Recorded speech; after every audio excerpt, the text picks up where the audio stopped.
Welcome back, MTG Joe here. Today we're going to be looking at the weekly metagame breakdown for the standard best of one format. It's the last week for standard before Spider-Man comes. Notably for Arena, it's the Omen Path kind of variant.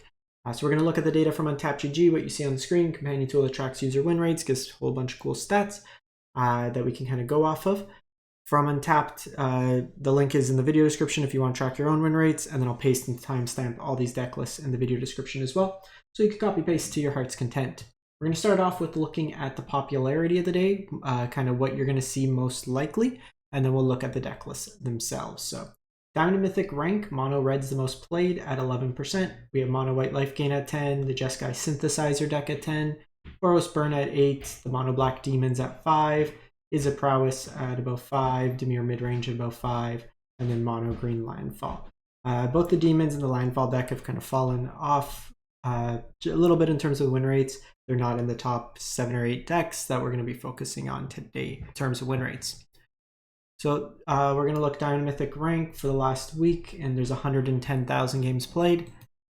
Vivi has now officially taken over as the highest win rate, 66% in standard best of one as well.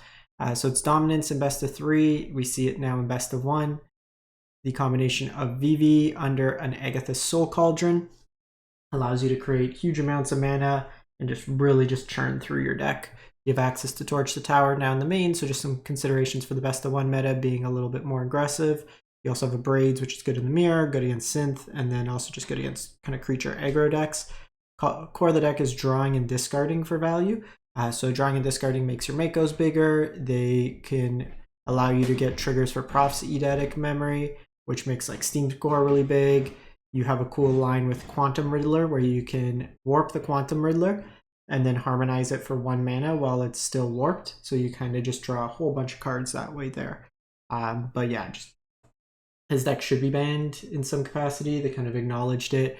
Hopefully we see some action come November on it. Mono White Life Gain, 64% on this one here. So we see the deck get a slight change this week. We're seeing Scout the Survivors. So this one here, return up to 3 target creatures with total mana value 3 or less from your graveyard to the battlefield. You put a counter on it. So some hedge against like sweepers. You can bring up to 3 creatures back. You have a lot of 1-drops or 1-drop, 2-drop type thing, or even just something like a Halia. So this one's kind of drop the Linden. You have 6 pieces of removal with Banishing Light and Sheltered. And this is your Johnny Pridemate style deck. Pridemate's Essence Chandler, very similar. Gain life, they get bigger, you get some value. I would play some starting towns just because you can deal yourself damage for Essence Chandler to give it flying. So it's a way to give it evasion. You can make it really big, but if it can't connect for damage because your opponent's chump blocking, loses some of its ability. And then Exemplar is another way to get counters when you gain life and then draw some cards. Alia is another kind of Soul Warden style effect that draws you some cards in the deck. We have Jeskai Synthesizers. This one's at 64. A bunch of decks in like that 64% range. So it's really a blue-white deck with Fire Crystal that you just kind of tutor for. Deck is built around Simulacrum Synthesizer. Cares about artifacts 3 CMC or more coming into play. Gives you constructs, artifacts with power toughness equal to the number of artifacts you control. So the deck's really about finding your synths. So Repurposing Bay is Birthing Pod for artifacts. You can sack these cheap artifacts that give you like ETB effects and then go find your synth. And then later you can find your Fire Crystals, which can haste out your creatures. So it's kind of like a pseudo combo control deck. United Battlefront helps you find your pieces. And then you have like Pearlious Snare, Pinnacle Star Cage. This one's not playing Braided Net, instead playing some No More Lies in its place. Azorius Control, just a shade under 64. Today's the 64% day. So this deck here, just your meat and potatoes control deck. So you have Ultima, which is very good against the synth deck, deals with the artifacts, deals with things like the Curiosity, Death Trigger off the Enduring Cycle, Day of Judgment, Split Up. So you have 6 sweepers through the deck. Stock ups, Consult the Star Chart, refills your hands. Authority helps against haste threats, Seam Rip for cheap removal, No More Lies, 3 steps ahead is cheap counters, and then Get Lost as kind of catch-all removal. Meringue, Hornlock Whale, and Elspeth as win conditions, and then Meringue and Hornlock have additional utility, just being early plays through their adventure or Omen style effects. Jun Fling. We haven't had a Fling deck pop up in a while, but 62% here. So this deck here is really, as we always have with these Fling decks, it's the base colors, whether it be red Fling or this one's Gruul Fling with Callous Sellsword, that you're really just playing for the burn together ability to throw the creature at your opponent. Chemosymbic Might gives, when it becomes tapped, another target creature gets plus XX, where X is its power. So you can pump this and then give another creature a power boost. Paw Patch is a small creature with trample, puts counters on things, can give you 2 bodies. You have Aloe Alchemist, which can be plotted and then give a power boost, so you get the immediate value.